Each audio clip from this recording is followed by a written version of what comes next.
오늘 제가 지금 옆에 보시면 창원을 왔어요. 오늘 2시간 걸려서 창원을 왔는데 지금 오늘 그 창원 텐텐텐 그 저자 아니죠. 대표이자 그 여유주님 유명하시잖아요. 저랑 7년 전부터 인연을 맺어서 오늘 오랜만에 보러 왔어요. 오늘 강의도 들을 겸 인사 부탁드릴게요. 안녕하세요. 창원 텐텐 밴드 대표 정현주입니다. 오늘 강의 유익한 시간이 되었으면 좋겠어요. 네, 제가 그 강의 내용은 제가 유튜브로 담을 거예요. 허락받고. 그러면 그때 또 뵐게요. 안녕. 빠이. 내가 보는 게 비슷한 눈이지만 현지에서 사람들이 봤을 때 저 사람은 또라이예요. 나도 사촌 소아님이 나를 봤을 때 또라이예요. 내가 언니 보더라도 사천 키신시 중공업 미입주에 300채, 맞아. 400채 남았는데 그걸 다 팔고 들어간다니까 소아님들이 안 될 건데? 근데 다 팔고 나왔잖아요. 가격이 다 올랐고 내가 브리핑했던 대로 유튜브에 나온 방송대로 가격이 다 올랐어. 근데 미래를 그렇게 생각하고 했던 방향대로 운이 좋아서 가졌던 거. 내가 바라보는 바가 타이밍이 안 맞아지면 지금처럼 경기가 안 좋아졌다면 글쎄요. 제가 말한 유튜브에 말한 내용이 맞아 떨어졌을까요? 아니에요. 100% 내 능력이 아니고 시대의 흐름이 나의 뒷타임을 밀어주는 것도 있어요. 또 실력이에요. 이거 실력이에요? 뒤에 불 좀 꺼주시겠어? 소장님 오셨으니 소장님 와서 제가 자료 좀 더 봤는데 해지적 내용 있잖아요. 어차피 아는 거니까 제가 볼 때는 다 해지됐어. 다 의미 없고요. 다 풀어졌으면 다 의미 없는 거고 잡힌 거 다 잘했겠고요. 여기서 제일 눈에 띄는 지역이 어딜까? 앞에 순천 풀렸고요. 그럼 지금 현재 풀리는 지역 중에 제일 예뻐 보이는데 부산? 평택하고 저는 평택하고 파주로 보고 있는데 그 평택 파주가 지금 아시지 않습니까? 맞아.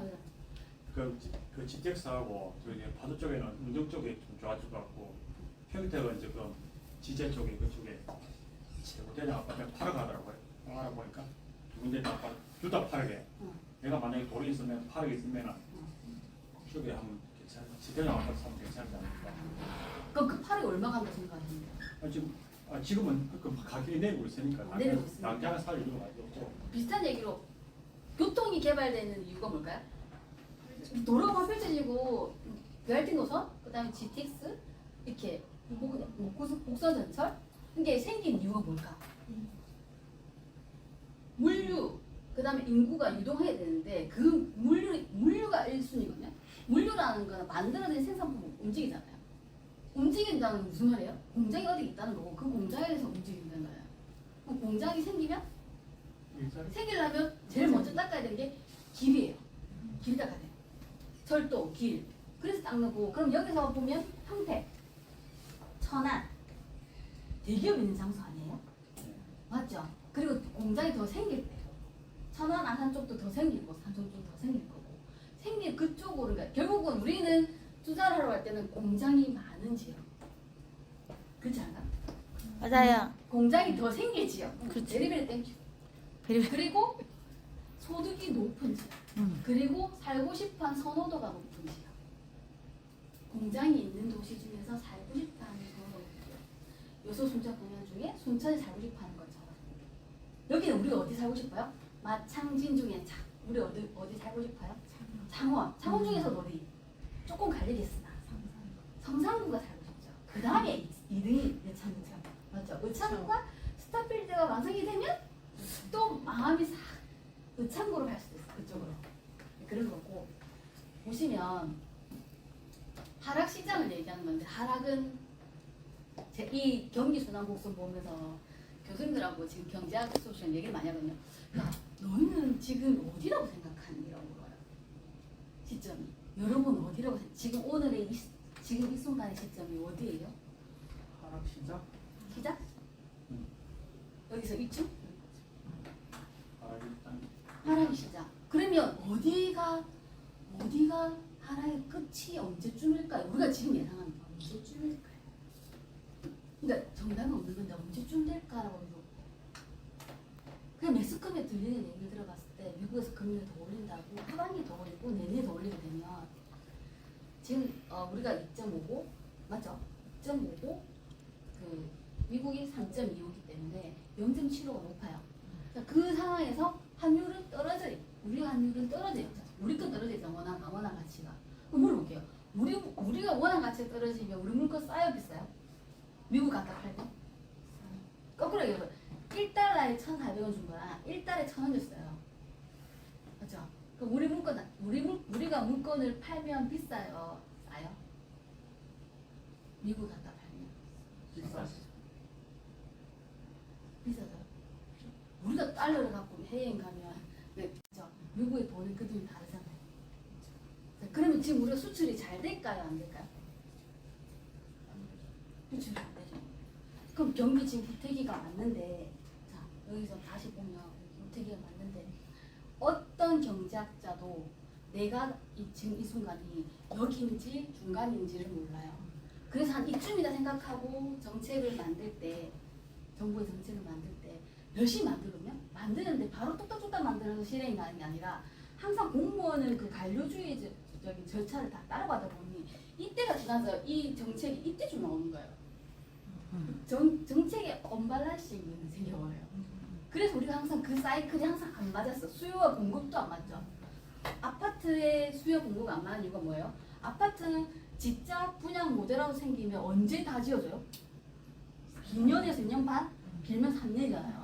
그럼 그 사이에 공백이 생기기 때문에 그런 거고, 지금 해제 지역 한 거는 사실은 그 중요 지역은 상업단지가 있는 거고, 하락시장 판매법이랑 급등 뒤에 조선시장이 아마 지금 순천과랑 제가 대구과를 기억해 놓은 거고요.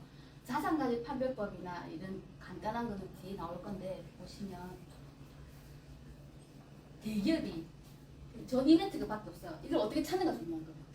우리가 기초반에 가서 어떻게 찾는가. 자, 대기업 현재 있는 지역, 대기업 미래 올 지역, 불황 속에서 수출이 잘 되는 기업. 이 있는 지역에는 그 시장은 튼튼했어요. 다시 말하면 리먼 브라더 사태가 왔을 때 창원 지역 집값은 꺼졌나요? 올랐나요? 안전하게 지키고 있었나요? 서울은 생각해 보시겠어요? 저는 어차피 2000년대부터 계속 투자했으니까 생각해 보면 그때 서울은 곡소리 났어요. 서울의 재건축 아파트를 여러 개 찍은 소환이는 자살을 하겠다는 생각이 그 뉴스가 나올 정도였어요. 서울은 금융에 관련된 산업이 서울에 집중돼 있다 보니 수도권 쪽에 꺼졌다고요. 왜? 구조조정을 당했거든. 사람들이 다 직장을 잃었기 때문에 집을 사줄 수요가 늘었다? 아니죠. 수요가 줄었다는 거예요. 집을 사줄 수요가 줄었다. 직장을 잃었는데 집 사러 가겠어요? 집을 팔죠. 집값이 꺼졌고, 반대로 여기는 중공업이랑 우리 화학이랑 그다음 이쪽에 되게 그 자동차 있잖아요. 엄청 수출이 잘 됐어요. 그래서 우리 창원은 튼튼했어요. 그러면 그 말은 지금 현 시점에서도 전부 다 똑같은 시장을, 하락 시장을 맡고 있지만 안전하게 버티는, 덜 떨어지고 버티는 시장도 있고, 완전 훅 바람 돼서 훅 꺼지. 그러니까 많이 오르면 급등한 지역은 하락이 와요. 맞죠? 그럼 지금 창원집이 급등했다가 하락이 좀 접어드는데 1억짜리, 2억짜리 그 급등해도 1억이 2억 되진 않았고요. 지금 1억이 많이 올랐으면 7, 8천 올랐고, 거기서 지금 꺼졌다면 중저가 아파트들은 2, 3천밖에 안 꺼졌어요. 별로 못 느껴, 피부에. 계속 사는 사람 살면 돼. 별로 충격적이잖아요. 지금 잘 보세요. 밑에 사는 중저가 아파트 사는 별로 충격적이지 않고, 어차피 난 집 하나였는데 집 꺼졌네? 에이, 모르겠다 하면 또 다시 올라와요. 근데 지금 제일 불안한 사람 누구예요? 급등할 때 꼭지에 딱 잡은 사람이 갭이 떨어지고 매가 떨어지고 난 팔릴 줄 알았는데 안 팔리는 그 사람이 대출받아 다 산 사람이 손이 달달 떨리는 거 아니에요? 그쵸? 대출 아니면 대출 다음 레버리지 뭐예요? 전세금이지. 전세금 내 돈 아닌데 그때 먹으면 나도 그 바로 다 샀는데 맞잖아요. 그러면 1번 대출, 2번 전세금. 월세는 신경 안 써도 돼요. 어차피 월세는 생각해보면 오르면 월세가 내 이자 내고도 모자랄 수가 있는 거예요. 그거 말고 없거든요. 그럼 여기 해제되는 지역 중에 다 요건 다 했잖아. 내가 PDF 드릴 테니까 보시면 우리는 세금도 중요하고 다 중요하지만 사실은 지금 현 시점에서 내가 갖고 있는 물건이 괜찮은 건지 대출관이 들으셨으니 나는 이런 잔금권 있으면 어떻게 대출을 계획을 해서 운영을 할 거다. 이것만 배우고 가시면 되고, 하락장에서는 어떻게 하면 다음번에 내가 시장에 뭔가 하나 더 살려고 했을 때 자금을 만들어졌다. 그러면 어느 시장에 가서 더 안전하게 살까? 자, 지금으로부터 저는 한 4년 봐요. 2년 계약 개시 요소원권 있다 생각 4년을 본다고요. 지금 사서 4년 뒤에 안전하게 오를지 어디가 우리가 제일 안심할 수 있는 집 어디예요? 어느 도시를 가도 제일 안심할 수 있는 게 가운데 중심이에요. 시청 다 있잖아요. 서비스 방송국 맞죠? 여기 다 몰려져. 세무서, 그 다음에 여기 마트, 백화점, 그 다음에 뭐 상업지 다 있잖아요. 이런 중심은 떨어져도 물론 많이 급등했으니까 문제 아파트 좀 떨어졌죠. 한 1억 좀 더 떨어지면 한 2, 3억 떨어질 거예요. 떨어졌다가 다시 반등은 가운데부터 좀 투자를 할 때 가운데부터 다시 사서 만약 3억 떨어진 거 사서 내가 2억이 올랐어요. 그럼 빨리 팔고 옆에 그 2분지감이 또 올랐다. 분양가하고 약간 비슷해요. 그런 작업하는 느낌이에요. 분양가는 시간이 당긴 거고 갭 투자는 약간 2년 톨로 돌릴 수 있는 부분이라 생각하는 거고 그게 내가 운이 좋았을 때. 근데 사실은 집값이 꺼지면 제일 꺼지는 지역이 어디서부터 꺼져요? 외곽에 있는 것부터 꺼져요. 송도. 지금 송도 반토막 났거든요. 왜 송도는 수도권에서 제일 끝이에요. 근데 가보면 정말 좋아요. 그네들만의 봄하고 나도 국제초등학교에 때 보내고 싶어요. 그 가서 보면 엄마의 마음으로. 근데 수도권에서 봤을 때는 거리가 멀어. 제일 외곽이거든요. 그래서 노선이 아직 다 안 들어왔잖아요. 들어온다 소문에 훅 떴다가 다시 훅 꺼진 거잖아요. 그럼 외곽부터 꺼지고 쑥 가운데 들어오고 올 때가 가운데부터 올라서 외곽으로 꺼지거든요. 그럼 우리는 뭐부터 사러 가야 되냐 싶은 거지. 가운데가 떨어졌을 때. 덜 오르고 덜 떨어진대. 덜 오르는데 아예 분양가 그대로 원래 피가 1억 5천 있었던 분양권이 입주장에서 없어졌다 사라졌다. 그러면 나중에 얼마 올라요? 예상치. 우리가 생각하는 예상치. 피가 한참 올랐을 때 1억 5천이었어요. 문시티나 용자아파트 생각하면 되겠네요. 한참 올랐을 때 9천이었어요. 9,100이거든요. 입주 잔금 됐을 때 마이너스 2천까지 나왔거든요. 그럼 반대로 생각하면 우리가 지금 입주장에 나서 줬는데 원래 피가 1억 5천이었는데 제로다. 그러면 반 7천은 오르지 않나요? 안전하게 1억 5천 오르면 베리베리 땡큐. 그렇게 진행하는 거고. 그래서 이 조정 대상 해제 지역은 중요한 건 세법이랑 그 다음에 보유기간 다 없어졌잖아요. 세법만 중요한 것 같아요. 지당시 양도세 중과가 있냐 없냐, 이 보유기가 있냐 이 말고는 없고요. 나머지는 사실은 규제 지역에서 중요한 지역을 찾아서 1번, 2번, 3번에 맞는 것만 찾는 연습만 하시면 되고요. 이게 아까 그 말씀을 하는 건데 부동산 가격하고 거래량하고 비교해야 돼요. 피드백 다 드릴게요. 보시면 우리가 지금 어디 왔다? 1번 상승, 회복, 호황, 국면, 정점 이쯤 알죠? 가격은 떨어지고 거래량도 떨어지죠. 하죠. 아까 그 이소아님 저한테 아까 질문한 게 있는데 저도 4차 시장 보면 그 생각하거든요. 하락장이 되었는데 살아남는데 왜 그 최저가는 움직이지? 금매가 움직이지? 이 말은 금매를 움직이는 사람은 지금 이 시점에 금매를 움직이는 사람이 누가 있을까요? 실거주. 실거주. 자, 그다음 두 번째 투자자. 근데 실거주가 많을까? 투자자가 많을까? 사실은 실거주. 실거주가 많아요. 그러면 다시 시장을 볼 때 어느 지역을 정부자가 다 펼쳐놓고 봤을 때 급매물이 나왔을 때 급매물이 거래가 감각이 된다는 지역은 실수요자까지 살아있다는 거고 금융거 나와도 전혀 꼼짝하지 않는다면 그 시장은 완전 얼어있다 이 얘기를 한 거예요. 이제 실수요자조차도 나는 지금 사면 안 되겠다 더 떨리겠다 생각하는 거고 그럼 여기 자 불황 진집돼요. 매도는 지속돼요. 가격은 더 떨어지고 거래량은 떨어지니까 이제 안 내요. 물건 막 내는 게 아니고 안 낸다고. 매도는 그냥 가만히 있어 보합으로 가만히 있고요. 불황이 아예 밑에 바닥을 떴을 때는 가격도 떨어지고 거래량은 올라가요. 이제 불안에 미치는 거다. 이건 지켜보자. 거래량은. 이거는 아니 빨리 팔아있어. 더 떨어지면 죽는데 이래서 가격도 떨어지고 그냥 거래량도 많아진다면 내린다는 거죠. 이때 사러 가는 사람 이때 가야 되는 이때 가도 좋지만 잘 모르고 이때 가면 맞는데 그래도 이때 가고 싶어 누구는 여기 마지막 끝장이 없거든요. 저점 사면 최고죠. 근데 그럴 수가 없어.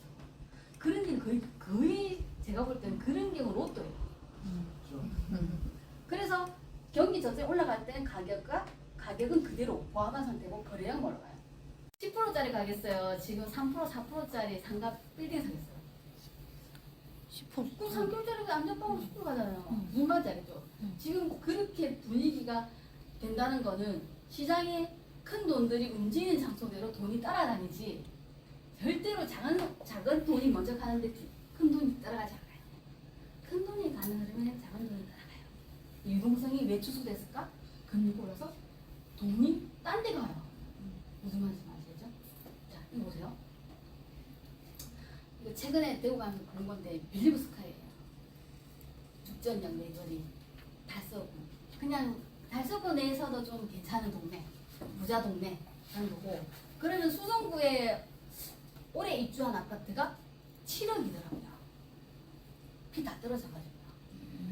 여기 지금 얼마? 재고가가 2020년에는 9억 6천 찍었던 84가 6억이 됐어요. 6억 5천. 근데 7억까지 갔잖아요. 자, 6억 5천에 달서구 사시겠어요? 7억에 수성구 사시겠어요? 초등 아끼고 있고 입지 좋으면 역 가까우면 어느 거 살래요, 여러분?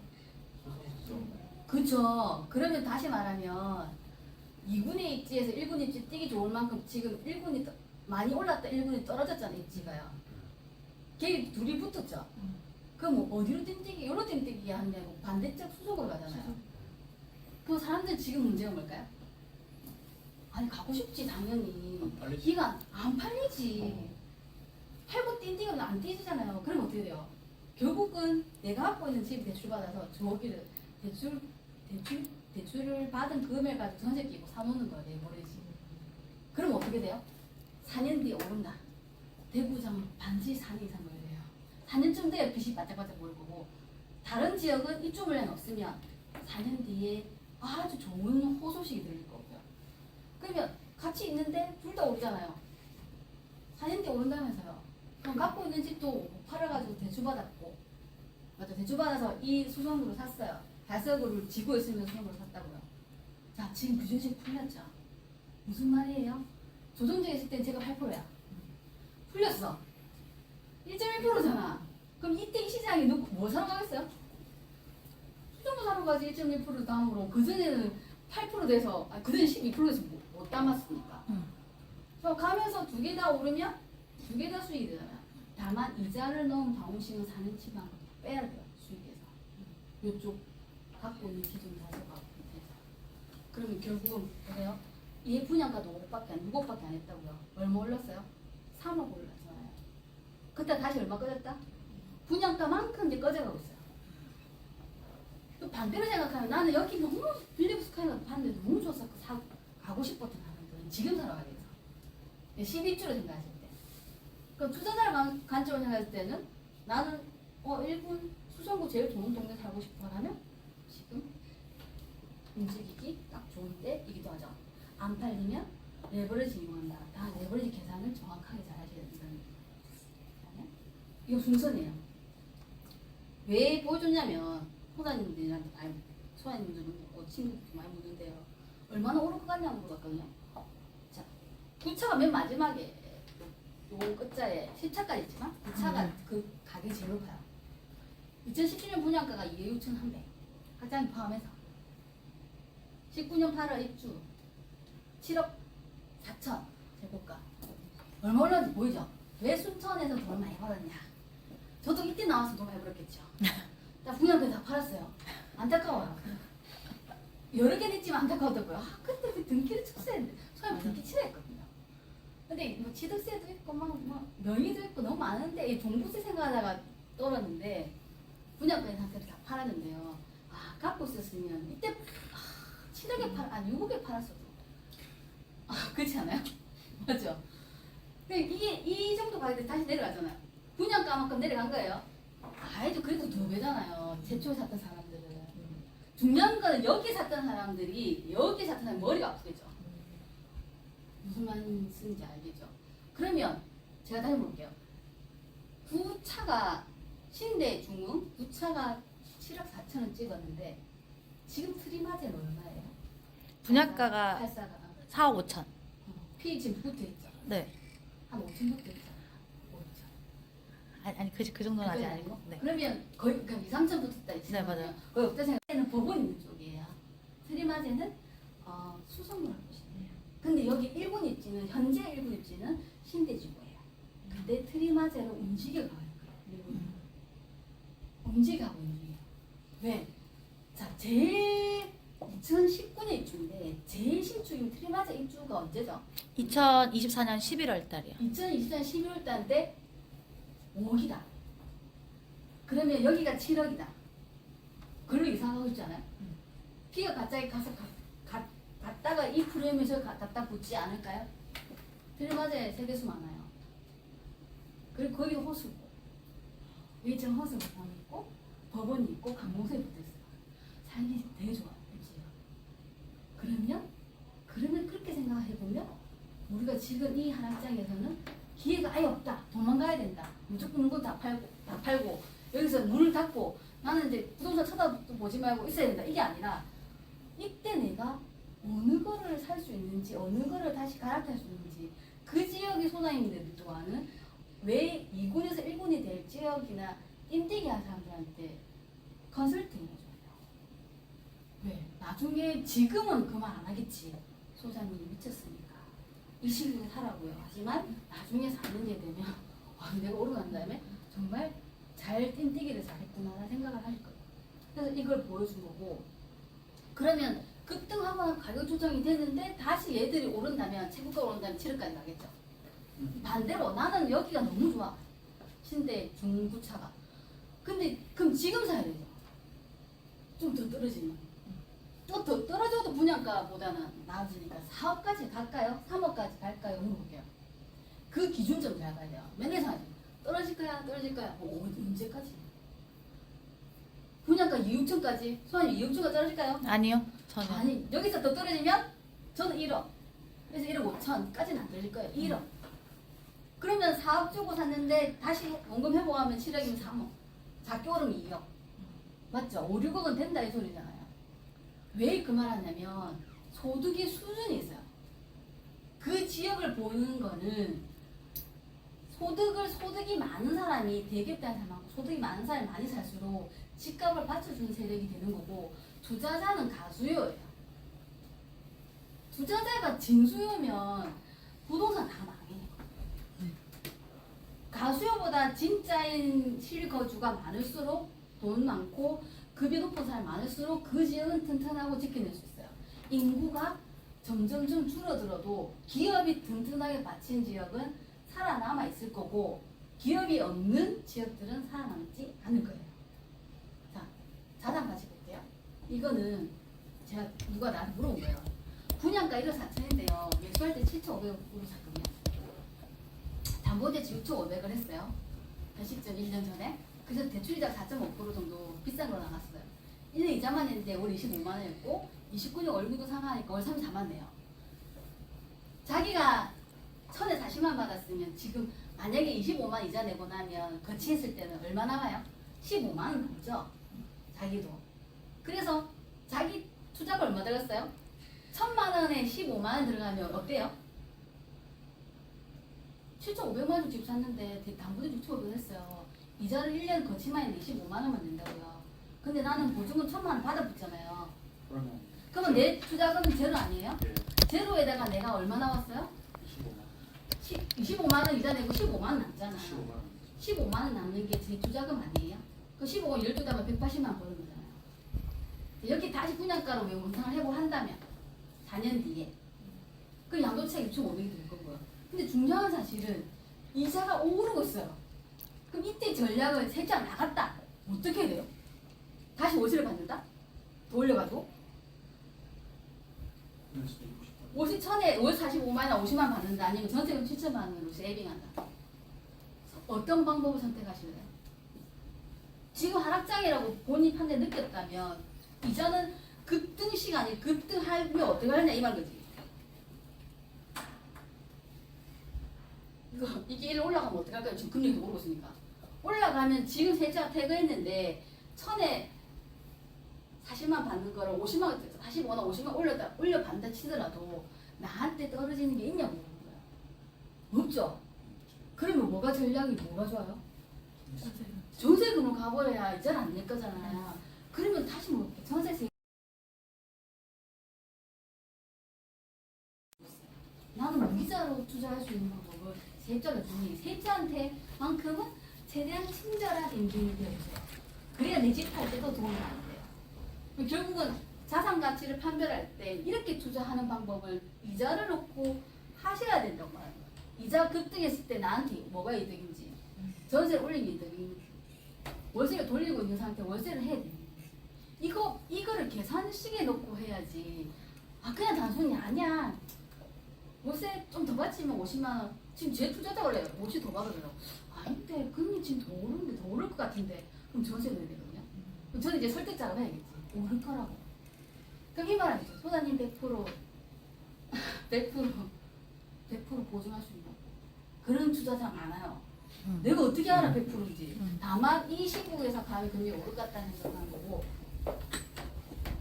자, 뒤에 올라가요. 고금리, 고물가, 고유가가 됐잖아요. 자, 금리, 기름값 올랐어요.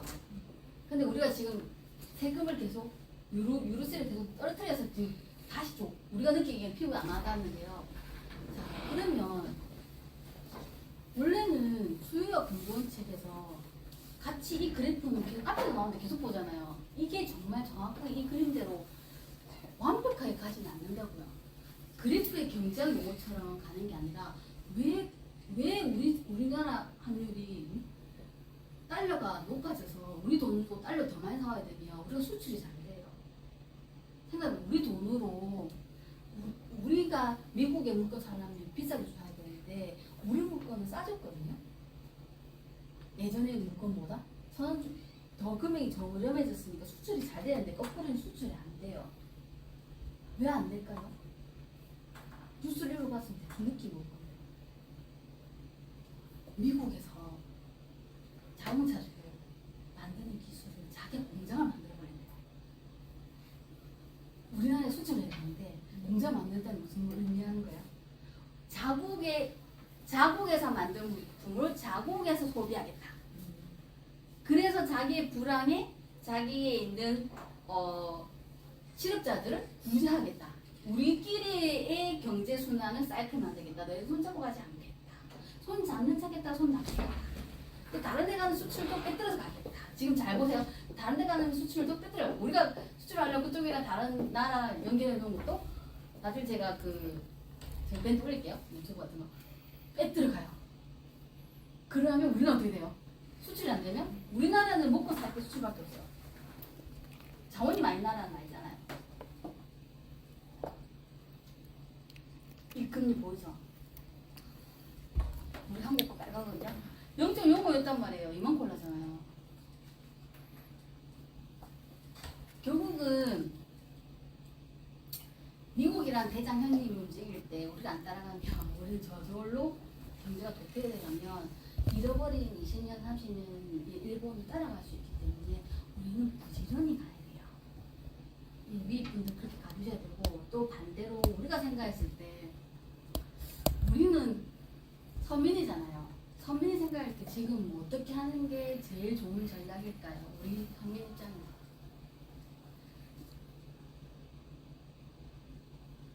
자, 대출을 많이 갖고 계시면 대출을 건수가 많다. 건수가 많고 대출 권리는 많다면 대출을 줄인다. 대출 금리가 너무 높다. 저금리로 최대한 빨리 갈수 한다. 대출의 리모델링이란 거죠. 근데 물건의 리모델링이 필요해요. 나 이 물건 팔 건지 안 팔 건지, 금리를 줄 건지, 전세 돌릴 건지, 월세를 할 건지 고민하셔야 돼요. 그리고 몇 개 없으시잖아요. 있으신 두 개 같은 경우는 뒤에 잠금 될 거에 대한 고민을 하면서 준비를 해주시면서 뭐 각자 위치마다 다르겠다오나 어쨌든 긴축이라는 거는 허리띠를 졸라야 돼요. 그렇지 않아요? 1억에 4억의 대출을 받았는데 내가 2%에 받다가 4%에 되면 그때 원리금융까지 있다고 와버리면 내가 내는 이자 자체 월 불금이 2, 30만 늘어나면 생각보다 외벌이한테 있을 힘이 점점 많아져요. 근데 그게 2%가 4%대 4%, 6%까지 갈 거라고 생각하거든요. 6%까지 가버리면 20만 원, 60만 원이잖아요. 그럼 400만 원 받는 월급쟁이가 살 수 있을까요? 아, 점점 싼 걸로 가요. 어플도 뭐지, 가격 비교 어플도 시작해서 계속 싼 거. 아나바다부터 해서 당근마켓 더 많이 할 거예요. 그렇게 가 있거든요. 그럼 우리 조금을 해줘. 지금 단기 뭐 10%, 8% 예금 적금 나오잖아요. 조금씩 밀어넣어서 보유해두고 계란을 이제 한 바구니 다 닫는 게 빌려두고 갖고 있는 물건 정리하거나 대출을 좀 리모델링 하시거나 하셔가지고 또 내가 볼륨이 생겨서 좀 투자를 하고 싶은 게 있다. 대장주가 보인다. 나 저 집을 사고 싶다. 이런 분들은 그때부터 대출을 어떻게 해가지고 이자를 가지고 있으면서 내 최고가를 보면서 어떻게 저 집을 살 수 있을까. 그 연구를 하다 보면 계속 보다 보면 제가 알려주지 않아도 본인이 번쩍 뒤에서 어느 순간에 팍 사요. 무슨 말인지 아시겠죠? 보시면 이게 그다음 엑셀표 열어줄 건데요. 지금 1분기 거만 나온 거거든요. 이거 뭐예요? 본 적 있어요? 전 투자하면서 이걸 보지 않고 투자를 간 적이 없어요. 근데 사람들이 이걸 그냥 보더라고요. 대충. 보세요. 전체 전국에서 산업단지가 있는데 국가 산업단지 47개예요. 저 중개 사무실 4천에 했어요. 4천에 가서 토지를 해요. 왜 토지를 할까요? 그럼 국가 산업단지가 생기지 않았어요. 생길 지역에 이제 터닦고 있어요. 생기고 난 뒤 과연 인구 10만이 20만이 갈까? 30만이 갈까? 거제도처럼 갈까라는 그 그림을 생각하면서 나오는 거예요. 자, 그러면 국가 산단지 전국 45개, 일반 산업단지가 700개, 도시 첨단 1262개예요. 물어볼게요. 1262개 산업단지 중에 산업단지를 많이 갖고 있는 지역이 좋을까요? 적게 갖고 있는 게 좋을까요?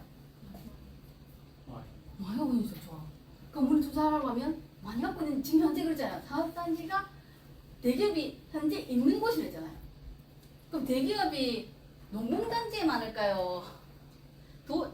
일반 산업단지에 많을까요? 국가 산업단지에 많을까요? 국가랑 일반이랑 반반 있어요. 첨단 쪽은 생각보다 첨단은 거의 대부분 우리 IT 업종을 하시는 분들 많이 있는데 농공은 아니죠.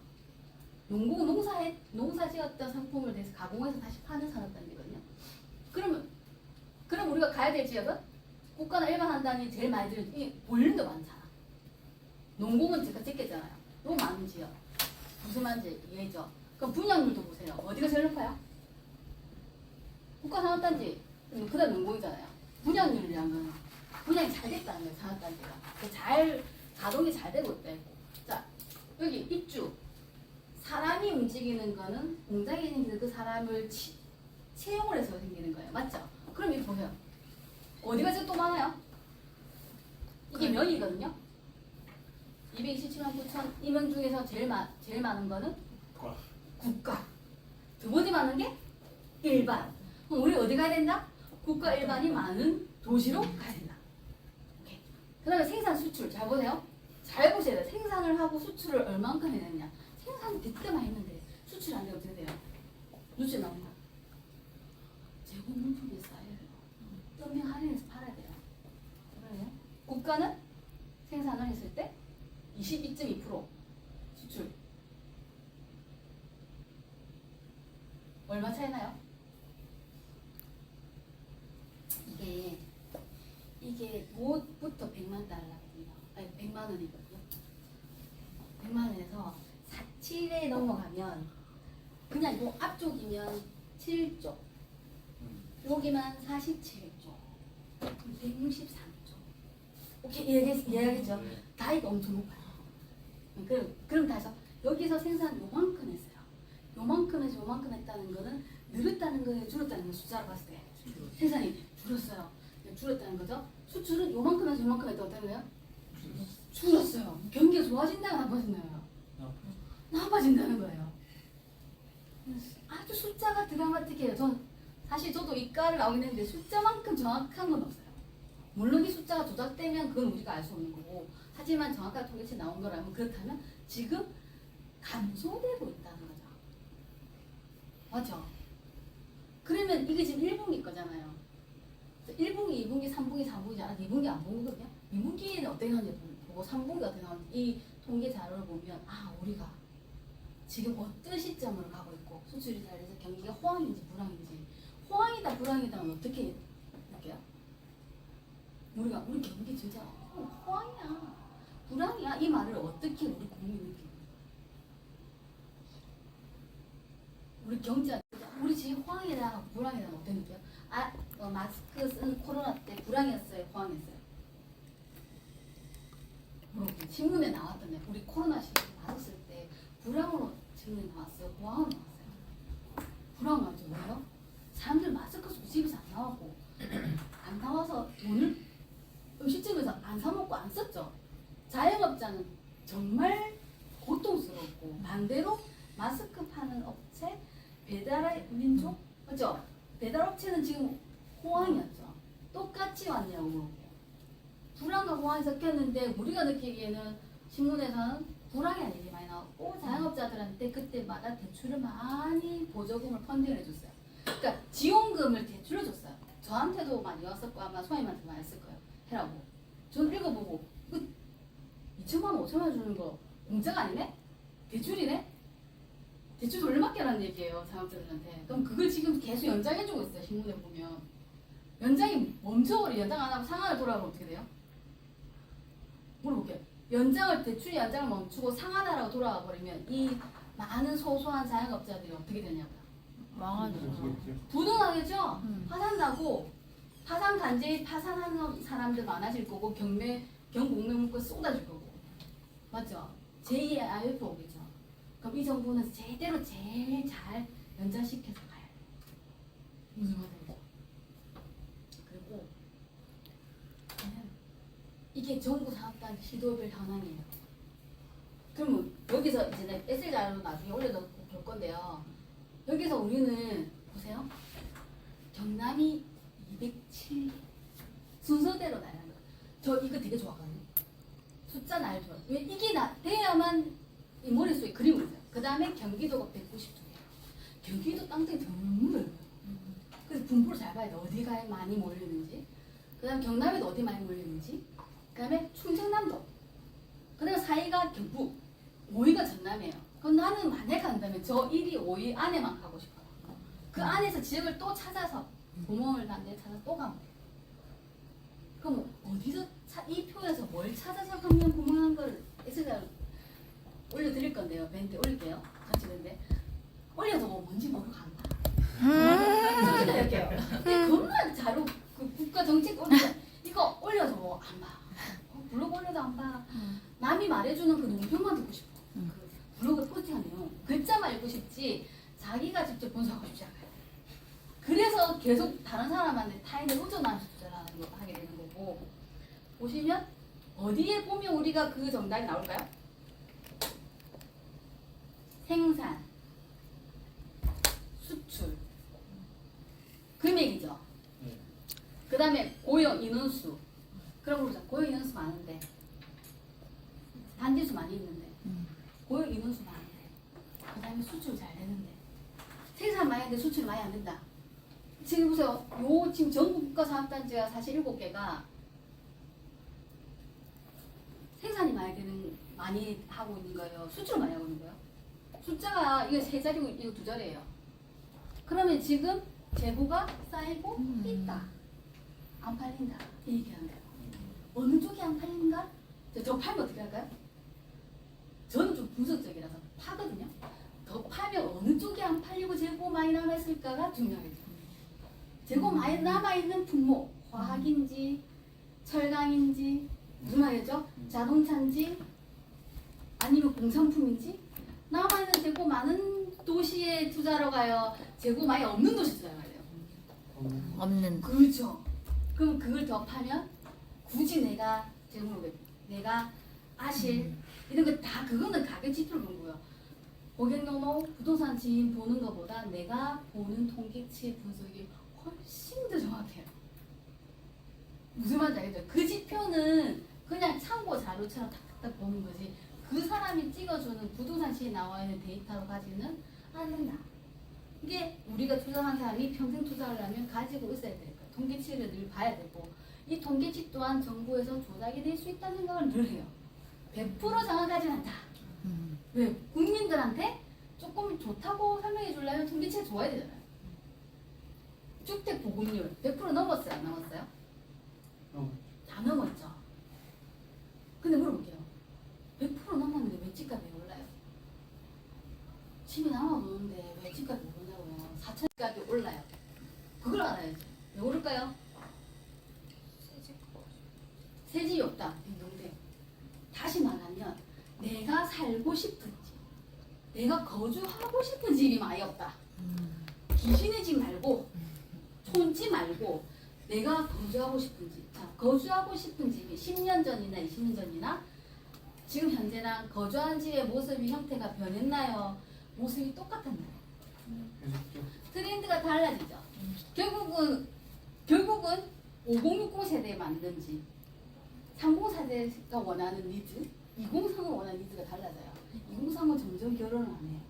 혼자 사는데 좀 넓으면서 이왕이면 테라스도 있으면 좋겠고 거기에 캠핑처럼 지금 테레비 나오잖아요. 그렇게 할 수 있는 그런 장소도 필요하고 약간 그런 집을 지금 로망처럼 매스컴에서 착 틀잖아요. 그러면 그런 집을 지으면 잘 팔릴까요? 안 팔릴까요? 아니 2030 세대 돈이 많으면 팔리죠. 근데 2030 돈 없잖아요. 그럼 2030 돈이 없으면 2030 돈을 사는 집을 사는 사람 누구 거예요? 사고는 몸이지. 부모가 샀죠. 요즘엔 부모의 능력과 할아버지 능력이 손자한테 그대로 간다고 얘기하잖아요. 무슨 말인지 알죠? 왜 주택 보급률이 100% 넘었는데 왜 우리는 집값이 오를까를 물어본 거예요. 왜 오를까 보면 왜 오르냐면 내가 원하는 집이 많이 없어서 경쟁이 많이 붙어서 오르는 거예요. 그렇죠? 트리마지가 너무 많아버리고 용지알파가 온천 시내 용지알파 같은 입지를 다 닦아버리면 거기 경쟁률 있을까요? 곳곳에 다 못 만들고 곳곳에 다 만들어버리면 제가 말하는 거는 그 용지알파크 여기에 니드가 있냐고. 다 평준화됐는데 왜? 거기도 평준화될 의미 없는데 거기만 있기 때문에 거기 가고 싶은 거죠. 무슨 말인지 알죠? 그래서 집값이 주택 보급률이 100% 넘어서도 집값이 오른다는 거는 100% 넘은 걸 신문에 올려놓으면 참 국민들이 안심을 해요. 집 많잖아 말하면서 정부가 열심히 일했네 이러는데 결론은 우리가 가고 싶은 집은 많이 없어서 그 집은 새 아파트 브랜드 아파트는 오른다.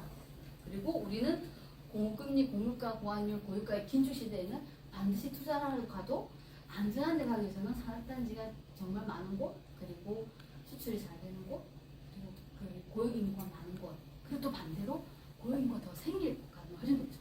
원래 있는데 삼성전자가 있는데 공장을 더 사서 더 지으면 여수가 그래요 지금. LG화학도 부지 다 사놓고 공장 짓고 있거든요. 그럼 계속 많아지고 있는 도시에 사면 돼요. 이미 있고 많아진 도시에. 그러면 안전한 데를 가면 우리가 제대로 낫지 않을까. 53번 강의는 질문 하시는데요. 이제 강의 끝났어요. 궁금한 거 있어요? 왜냐면 제가 40분을 이렇게 쓰는 이유가 이거를 이 엑셀 파일을 벤 돌려주겠사오나 이걸 또 보면서 딱 분석해가지고 뭐 하는 사람 잘 없거든요. 계속 이걸 뚫어지게 바랍니다. 보면서 나는 정말 제대로 내 중개업의 시장이 제대로 토지로서 제대로 내 지역을 제대로 타겟팅하는 게 맞는가. 나도 수십 번 고민해요.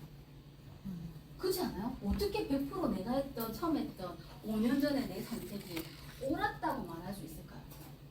아니야. 인간은 신이 아니기 때문에 미래를 100% 내다볼 수는 없고요. 60, 70%를 예측하다가 예측한 걸 계속 고민하면서 현실을 보면서 이게 10%가 아닌 것 같으면 빨리 팔고 동화하고 다른 데를 가든가 이런 판단을 하려면 고민하지 않으면 그 판단의 시점이 오지 않고 한참 지나간 다음에 에이, 잘못 찍었네. 10년 지나서 딴 값이 안 온다. 하고 나가야지. 이렇게 되지 않아요? 모든 사람이 그렇게 해요. 사놓고 던져놓고 까먹는다는 거예요. 까먹지 않고 고민하면서 가는 게. 그럼 저는 중개사니까 더 그렇지만 중개사가 아니더라도 투자자는 중개사보다 더 똑똑해야 돼요. 중개사는 그냥 다 물건만 봐야 되잖아요. 무슨 말씀인지 알겠죠? 나는 그 시장을 봐야 되니까. 혹시 궁금한 거 지운 거 없어요?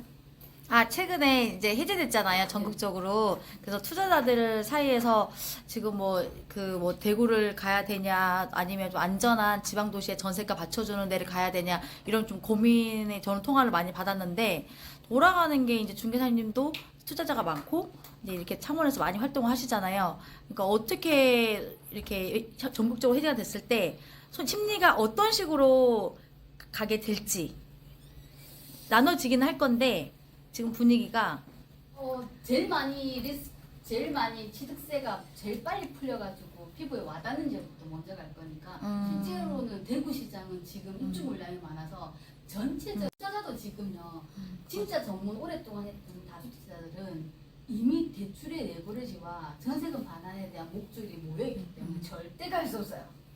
갈 수 없다고요. 새로운 타명이 왜 취득세가 걸리니까요. 새로운 신규 명의나 신규 볼륨이나 자기 투자금이 있는 상태에서 그 투자금이 내가 기존 앞에 작년에 저도 작년까지 다 팔았거든요. 팔 수 있는 거는 작년 팔았던 투자금을 들고 있어서 직격받던 사람은 지금 살 수 있을지 모르겠으나 그렇지 않은 사람은 내가 대출 하나도 없이 없는 집에 레버리지를 지금 5%에서 6% 끌어서 투자를 하면 얼마가 남아야 돼요? 물어볼게요. 1년에 6%의 딱 대출 이자만 거치해서 가져왔는데 내가 집을 사는데 1년에 몇 프로씩 올라야 될까요? 최소한 10%씩 올라야 돼요. 4년을 가지고 있다? 얼마로 해요? 40% 올라야 돼요. 1억짜리 사면 1억 4천이 돼야 되고요. 맞죠? 2억짜리 사면 2억 8천이 돼야 되고요. 3억짜리 사면 더 올라야 돼요. 4억짜리까지. 무슨 말인지 아시겠죠? 그거에 맞는 집을 고르는 게 어쩌면 지금 제 관건인데 투자자들은 지금 시세 풀리고 난 다음에는 아마 다주택자들은 부트 내려갈 거예요. 다주택자들은 부트 내가요. 왜냐하면 레버리지 대출 안 쓰고 전세금을 레버리지 하고 싶고 신규 진입자들은 사실은 시세 풀리고 나니까 대장 주가 사고 싶고 신규 진입자라는 거는 약간 내가 2군 사는데 1군 가고 싶은 사람 띵띵이 가면서 하고 싶은데 지금 해야 될지 말아야 될지 근데 지역별 틀려요. 포항은 2024년에 물량이 많아서 이제부터 슬슬 분위기가 나올 거고요. 그러면 지금 사러 가면 2년 뒤 2024년에 바로 안 물리잖아요. 입주 물량이 증폭되는 날에 포항은 지금 가야 돼요? 사실 투자자들이 계산을 잘 못하는 게 타이밍이 매도 타이밍이 절묘해야 돼요. 맞아. 매수 아무 소용 없어요. 맞아. 그렇죠. 매수가 제일 중요해요. 매수는 아무 때나 오늘 사도 돼요. 내일 사도 돼요. 기다리면 되니까. 버틸 자금만 있으면. 근데 매도가 중요해요. 근데 내가 지금 2년 넣으면 어떻게 돼요? 포항은 2024년이 입주에 폭등한다면 지금 넣으면 안 돼요. 근데 지금 만약에 내년에 입주 폭락인데 지금 1년짜리 월세 넣으면 어떻게 돼요? 맞아. 안 돼요. 내년에 다 뺏길 거거든요. 그럼 내 집 동시에 할 거거든요. 무슨 말인지 알겠죠? 그 매도 타임을 보면서 할 건데 아마 투자자들 다주택자들은 영리하신 분들은 다 그 계산하고 가실 거고 그 지역이 어디냐가 제일 궁금하죠. 그래서 왜 어딘데 찍어주세요.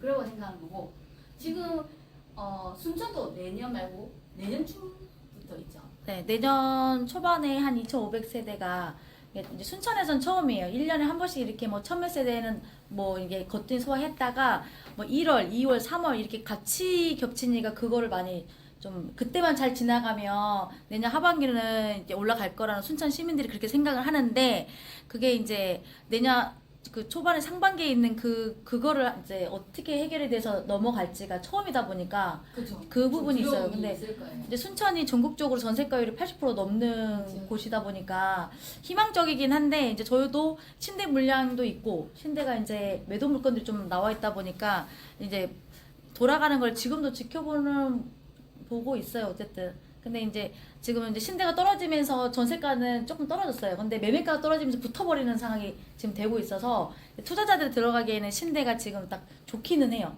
알아서 전세가가 가만히 있는데 네, 떨어져서 매매가 떨어지게 이렇게 붙어버리는 거예요. 갭이 적어져 버렸어요. 네, 그래서 이제 그게 좀 좋은 그것도 있고. 그리고 아까 이제 제가 이제 여기 여유주님한테 물어봤던 게 저도 그렇게 생각을 하고 있거든요. 지금 상황에는 탄탄한 나중에 이렇게 확 한번 폭등이 왔을 때 많이 올라갈 걸 이제 새로운 변화가 있는 상급지 원래 이제 신대가 상급지였는데 제가 봤을 때는 트리와제 그 왕지동 네, 그쪽으로 해가지고 아마 이동이 심리가 신대분들이 거의 다 트리마즈예요. 그래서 저는 트리마즈를 외집분들 투자를 시켰던 게 그런 심리를 미리 알았기 때문에 지금 본인들 집값이 당장 안 팔리니까 지금 당장 못 사는 거예요.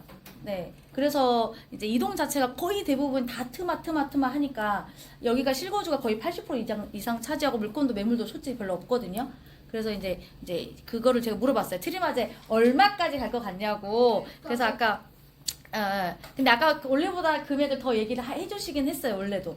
저도 좀 그 금액을 생각을 하는데 이제 말씀을 못 하시는 게 지금 하락장에 그런 엄청난 금액을 얘기하면 또 이런 소리 들으니까 최고가 9억 밑에 갈것 같아요. 네 맞아요. 갈 거예요 저한테. 네. 프리마저가 지금 그 전매제한 걸려있지 않아요? 아니요.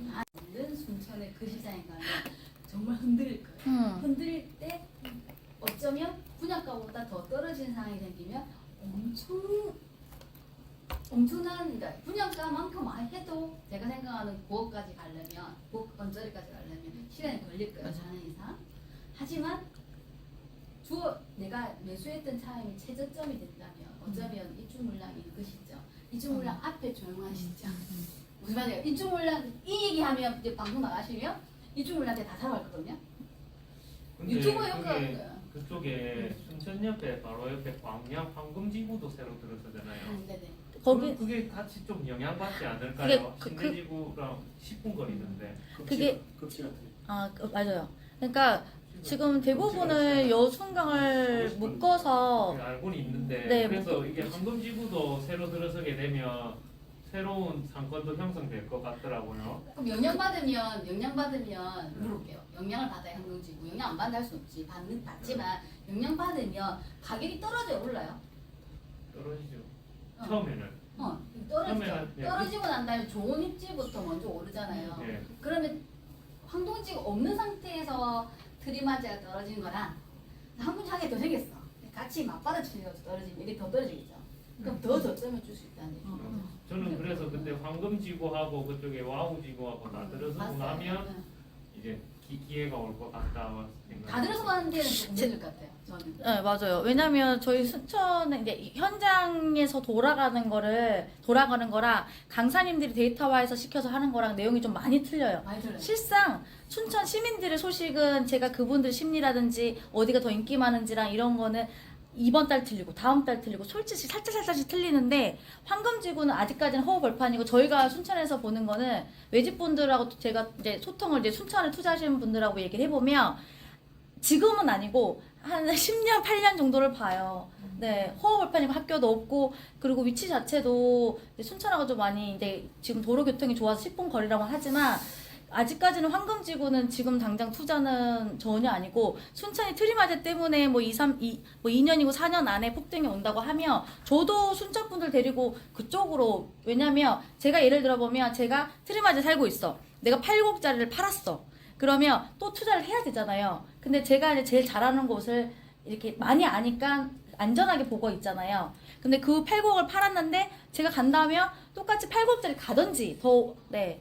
아니면 근다고 해서 8억짜리 팔았는데 1억 밑에짜리는 잘 안 가죠. 네. 왜냐면 저 같으면 차라리 가성비가 좋은 3, 4억짜리가 광양에 있잖아요. 그럼 8억짜리 팔고 저는 그 집에 이사를 갈 것 같아요. 대번에 좀 따라 올라가는 금액이 1억 원 바로 벌 수 있을 것 같아서 네, 타이밍 자체가, 순환 자체가. 네. 근데 이런 거는 저희가 손님들한테 전 투자자 쪽이라서 이제 순천 분들하고 대화를 해보면 제가 대물어봐요, 요새는. 사모님이 8억에 7억에 팔았어. 그러면 사모님은 어디 갈 거야? 투자 목적으로 또 깔고 왔는데 오를 거를 또 찾는다고 하면 그러면 제일 저렴하면서 새 아파트인 거. 그게 광양 쪽이더라고요. 네. 그래서 지금 타이밍은 전혀 아니고 이제 순천이 좀 있어야 돼요, 좀. 네. 그래서 저는 아직까지 이제 그전에는 광양 쪽은 워낙 분위기 자체가 그래서 좀 투자 쪽으로 저는 투자 방향이기 때문에 별로였는데 근데 지금 같은 경우는 만약에 이게 트리마지랑 뭐 그 옆에 있는 상급지 아파트가 이렇게 잘 된다고 하면 바로 저희도 아마 순천분들 중개를 밀고 들어가는 게 첫 번째로 아마 광양 쪽에 그 뭐 황금지거든 뭐 와우지거든 네, 그쪽일 것 같아요. 근데 이제 네. 친구들 이제 토지를 봐서 친구 다니면 잘 보셔야 돼요. 단계가 어디 출가하는가, 언제쯤 완성되는가. 유라는 생각없어요. 유라 119. 허브 팔릴 때 집값 올랐어요? 아니요, 다 채워주고 상황 그지? 채워준다 올렸어요. 신 5년, 10년이에요. 그리고 신대도 이제 저는 폭등했다고 보지 않은 게 그 허허벌판이 아파트가 생겼잖아요. 효령면이라는. 그래가지고 그게 걸린 시간이 오르기까지 분양가에서 오르고 오른 시간까지 거의 10년 걸린 거예요. 근데 8개월 만에 한 8천 1억 5천 올라가고 있는데 조정을 맞아버린 거예요. 근데 그만큼 그 거품이 적은 거죠. 확 떨어 지금 그런 상태예요. 그래서 저희는 아예 춘천은 이제 언니한테 계속 설명을 했던 게 춘천은 틀리다. 거품이 춘천 자체 내에서 올랐고 아예 뭐 오른 것도 아닌 금액에서 뭘 더 떨어지겠냐고 이거지. 네. 그래서 그거를 궁금해서 이런 지역에 아마 없거든요. 생일을 할 때 네. 제가 한양수장 마지막 네, 들어갔다가 맞아. 조정 지역 묶이기 전에 팔았죠. 네, 팔고 맞아. 나한테 묶여버렸어요. 맞아. 시장이 불안하다. 불확실성 시대다, 맞죠? 근데 100% 내가 2천 주고 샀는데 5천 올랐으면 그냥 나오면 돼요. 다음에 또 다른 걸 찾으면 됩니다. 그래서 빨리 빼버렸거든요. 맞아. 그래서 단점은 신대지구 등길 쳤으면 맞죠? 더 많이 할 수 있는데 또 장단점이 있는 거죠. 맞아. 100% 어느 게 옳다는 게 아니라 또 이런 식으로 오니까 조정 잡히기 전에 판게 잘하셨군요 되지만 만약에 또 더 급등하면 조정이 잡혀서 들고 있어야 되는데 이런 생각한단 말이에요. 무슨 말인지 아시겠죠? 시기에 따라 다 다른 거예요. 다만 어느 게 누가 더 잘했다 이게 아니라 내가 생각하는 투자금 그래서 수익금 그냥 팔고 나왔어. 돌아서면 끝이에요. 그러고 난 다음에 다시 그 집을 안 보는 게 아니라 또 다시 보면서 모를 수 있을 가능성이 있다 싶으면 다시 보는 거예요. 그럼 다시 보게 되는 그 저변의 밑에 깔려있는 모든 모토는 사람이에요. 사람이 많아야 집값도 오르고 공장이 있어야 사람이 많은 거죠. 그러면 일자리가 많아야 되는 거고 일자리가 많아야 집도 생기고 술집도 생기고 다 생겨요. 모든 쇼핑몰도. 무슨 말인지 알겠죠? 결국은 내가 가는 모든 거는 산업단지예요. 그럼 4차 산업이 많은 데를 가는 게 좋을까요? 3차 산업 머물러 있는 도시가 나을까요? 4차로 진행하는 단계로 가는 게 더 낫겠죠. 그러면 신문을 잘 보세요. 4차가 어디로 많이 가는지. 수도권 쪽으로 올라가는지 새만금 쪽으로 많이 올라가는지 밑으로 많이 올라가는지 밑에 몇 개 주고 위에 몇 개 주는지 부모가 자식한테 여러 자식 중에 전부 다 한테 예쁘지 않아요. 자식이 전부 다 10명 있으면 10명 다 예쁘잖아요. 이쁜 손가락은 몇 개예요. 나머지는 그냥 하나씩 주고 어쩔 수 없이 주는 거야. 맞죠? 그게 정부가 우리 지방을 바라보는 눈 아닐까요? 서울특별시, 세종특별자치시, 그 다음에 제주특별자치도 3개 빼죠. 그 다음 뭐 있어요? 광역시, 인천, 맞죠? 그 다음에 울산, 잘 보세요. 울산, 대전, 광주. 맞죠? 우리 6개 있거든요. 광역시. 그 다음에 도는요. 강원도 빼고 나머지 전남, 전북 총 7개예요. 그러면 우리가 다 합쳐서 누구한테 더 예쁜 거 주고 싶을까? 그 안에 동이 내에서도 있을 거잖아. 나는 충남하면 아산, 천안 아산 이 생각밖에 못 하는데 안 떠오르고 경북하면 구미, 국가산단이잖아요. 기본 지금 받쳐지는 구미. 대구는 그리 많지 않아요. 소득이 나중에 보세요. 전남, 광주보다는 사실은 여수가 더 많아요. 국가산업단지 여수랑 광양이 국가산업단지 생긴 지도 꽤 됐어요. 경남은 우리가 국가산업단지잖아. 제가 왜 창원 사람이 사정가지에 가서 토지를 준비하겠습니까? 집은 저 장미인데 그 주택은 92kg예요. 편도 이유가 있어요. 가는 이유가 있다는 거. 내가 어렸을 때 국가산업 봤을 때 이 도시가 어떻게 변했지. 옛날에 마산에 합성동 시외버스터미널은 논두렁 한가운데 있었고 주택 몇 개 있었고 내가 초등학교, 중학교 아빠 손잡고 아마 5살 많을 거예요. 초등학교 전 입중에 손잡고 할 때 마산의 합성동 시외버스터미널은 지금 사업지가 번화가 불 번쩍번쩍한 게 아니라 집 몇 채 있고 아빠 손잡고 하는 거 대사면 제동리 쪽이 저희 주남서 수리 쪽이 저희 할아버지, 큰아버지 땅 말이에요. 그러니까 지금 제가 제동리 땅을 샀죠. 제동지구 생긴다면 그러면 지구단위 계획은 참 환경적성평가에 주남서 수리 철새 때문에 지금 2번, 3번째 하거든요. 왜? 그때 창원 집값이 꺼졌잖아요. 제가 2017년도 땅을 샀는데 창원 집값이 꺼졌다고요. 그러면 새 아파트를 지을 지구단위 계획하면 새 아파트 잘 팔릴까 안 팔릴까요? 그럼 지구 단위 계획을 진행하는 절차가 도시개발법에서 하나씩 설정하는데 빨리 갈까요? 늦게 갈까요? 최대한 늦게 가야죠. 그럼 전 최대한 늦은 발걸음에 발목이 묶여 있는 거예요. 언제 팔고 나올 수 있을까요? 제대로 지정되고 불 반짝반짝하게 보상금이 딱 풀려버려요. 보상금이 안 풀렸거든요. 순천이 집값 왜 올랐냐? 해로면 거기다 지구 단위 괜찮아요. 예. 신대지구. 신대지구 그게 나라 땅이었어요? 개인 땅이었잖아. 사유지. 보상금이 다 풀렸잖아요. 왜 신대가 튼튼한 줄 아세요? 토지 보상 갖고 있는 부자들이 많아요. 지금 많이 샀어요. 연금 많이 사고. 그래서 자기들끼리 지금 수요에 대한 그 볼륨이 다 채워지니까 어쩌면 저는 순천이라고 생각해요. 순간도 계속 개발되니까 토지 보상금 나가고 지금 대출도 3주 갈 거고 부동산 투자에 아파트 그러니까 아파트라기보단 부동산 처음 본 입지는 무조건 인구가 모이는 곳에 가야 되니까 지구 단위 계획하면 언제쯤 가면 내가 아파트 들어가면 이로운지 상가가 언제쯤 들어가면 좋고 토지가 언제쯤 들어가면 좋은지는 기초반에서부터 할 거거든요. 요 내용을 가지고 이제 제가 엑셀 주면서 뭐 조사하고 해보세요라고 할 거예요. 기초반은 3주 들어갈 거고요. 그래서 오늘 강의 주셔서 감사합니다. 짜잔! 마지막 인사할게요. 오늘 그 창원의 대장주인 용지 아이파크도 구경했고요. 오늘 여유주님 강의도 저희가 지금 2-3시간 다 들었고요. 그 내용은 유튜브로 들어갈 거고 오늘 너무 즐거운 시간 제가 보냈어요. 그럼 오늘 창원 임장 오늘 끝! 안녕!